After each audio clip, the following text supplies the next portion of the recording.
This is the south side of Chicago. This is an area set up as a FEMA camp. This small enclosed portion of this camp is designed solely for the purpose of maintaining people who are against the current administration. They had 200 people in this small cage. You can see that they have other supplies for furthering their detention. We have no idea how this is being done, kept away from the major media, but clearly it is. 200 people here is inhumane and completely wrong. In America, this just shouldn't be in it.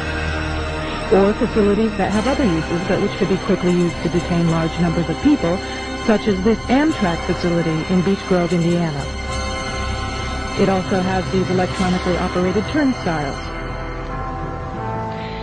In this portion of the parking lot is a brick building, suitable for processing, next to a gate that leads right out to the railroad tracks. And all of this is contained inside a fully fenced area, now 3 layers deep in fencing at this point.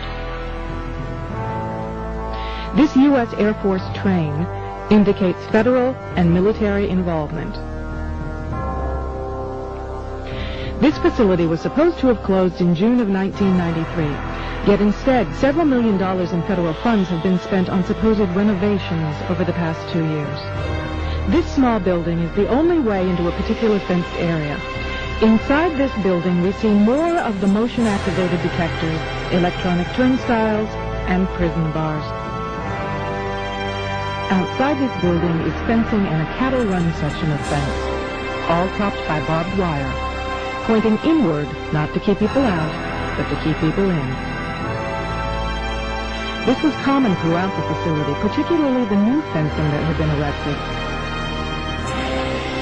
Inside the fenced area on the other side of the building, you'll see signs that say Red Zone, right up next to the railroad tracks that run the length of the fenced area. Next to the Red Zone sign, you can see closely numbered markers on the fences that are too closely spaced to be parking markers, just as if they plan to have people line up to board the trains. Even as we were filming, a black helicopter flew over us, observing what we were doing, which has happened many times when we have been at the facility. The gas lines and gas pipes at the facility run the length of the buildings and come out at some very, very large, brand new furnaces that have been installed at the buildings throughout the facility. This tower, overlooking the entire facility at one end of the facility along the railroad tracks, also has a radio antenna on it.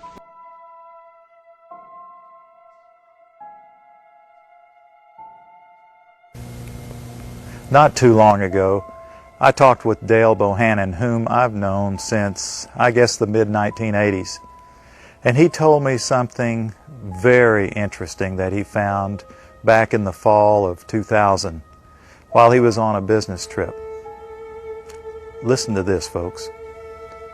I was pulled to the side road, which was a new cut gravel dirt road in front of a business, a builder supply business, actually top-notch builder supply in Madison, Georgia.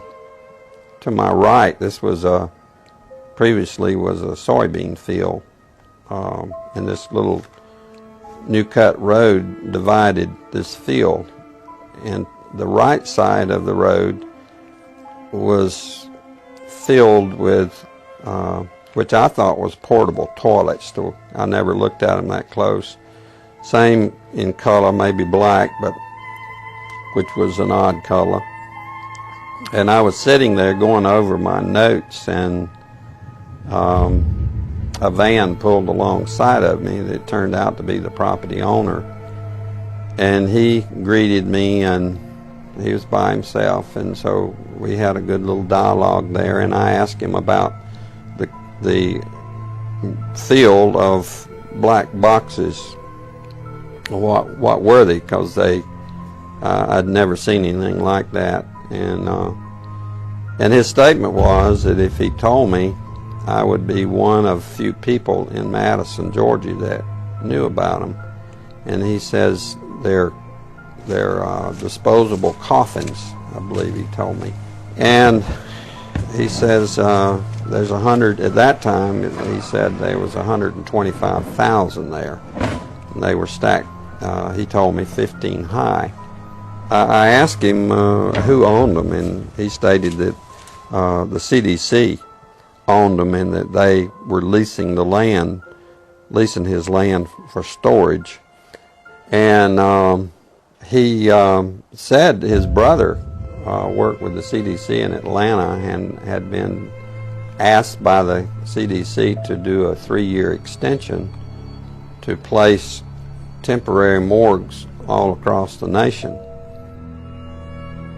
So in January of this year, 2005, we decided to drive to beautiful Madison, Georgia and take a look for ourselves. It was on a Sunday and no one was around, with the exception of this one pickup truck that was coming out the narrow road that we were going in on next to this field. We flagged down the pickup truck, and it was providential that the driver of this pickup truck turned out to be the son of the man that owned this field. So naturally we started asking him questions. And he told us that not long ago there had been as many as 500,000 of these grave liners or disposable coffins. We asked him for permission if we could look around, and he said yes. So we did. We're just getting an idea for the size of these boxes. What could these boxes be used for? Well, they're called casket liners. And that's an interesting term, isn't it?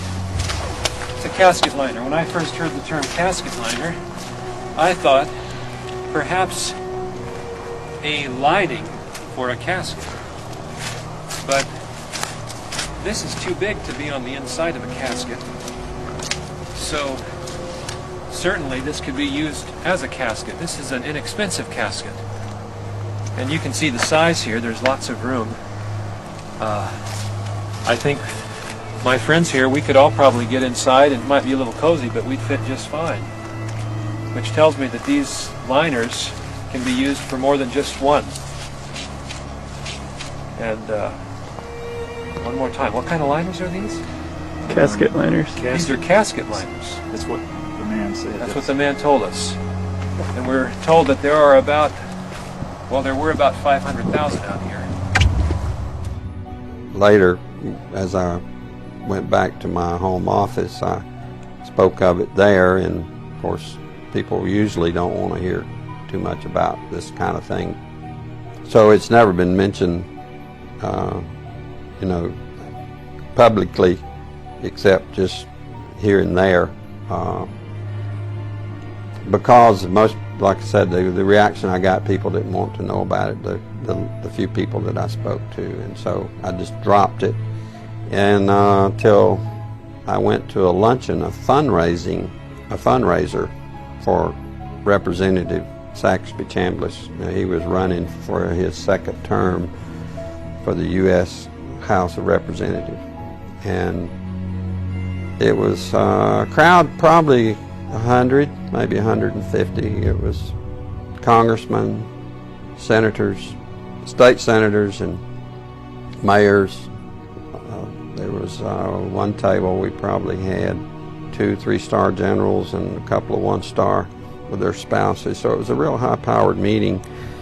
But the keynote speaker was a congressman, and I don't remember his name. He'd just been in the House for a long time, and he was the chairman of the Armed Services Committee. And so he just spoke in behalf of Representative Chambliss and the importance of having him on board to be reelected due to our threats. But it had to do with the nuclear devices that was missing from the old Soviet Union and that had gotten into terrorist hands, and it was, the emphasis was on the critical state that we face in this country. And he said we could lose tens of millions of people in the next decade, and he used those terms, due to a nuclear strike on U.S. soil.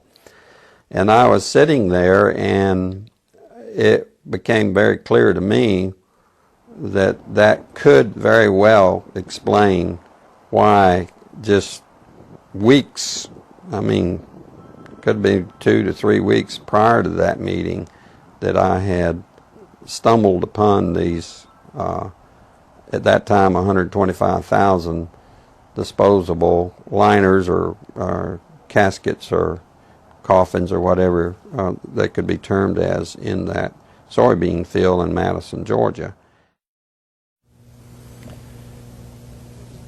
Did you catch what he said, friends? At this high-powered meeting, it was in Perry, Georgia, near Robins Air Force Base, the largest employer in the state of Georgia, Robins Air Force Base. The chairman of the Armed Services Committee was the keynote speaker. The chairman of the Armed Services Committee, whoever that may be, used to be Sam Nunn of Georgia, from the district I was born and raised in. Whoever that chairman is generally one of the most powerful men in Washington. And I can't remember the chairman's name at that time myself, but he said, this was in the year 2000, I believe, that in the next 10 years, possibly due to nuclear strikes, tens of millions of people could lose their lives. And we've just read what our prophet said. Now, what we've just seen is one United States city outside, this is Atlanta. It has a metropolitan population area of roughly 4 million people. So this is one field outside of one U.S. city, and the brother of the man that owns this field, that the government is leasing this field from to store these disposable coffins, this brother was given 3 years to set up temporary morgues around the country. Now, we found the website that we think these disposable coffins were made at, and we noticed that the lids that they're advertising on the website were rounded. But the lids, hundreds of thousands of lids there, the lids we found, folks, were flat, and they were reinforced. You know what that could mean? You can stack them on top of each other.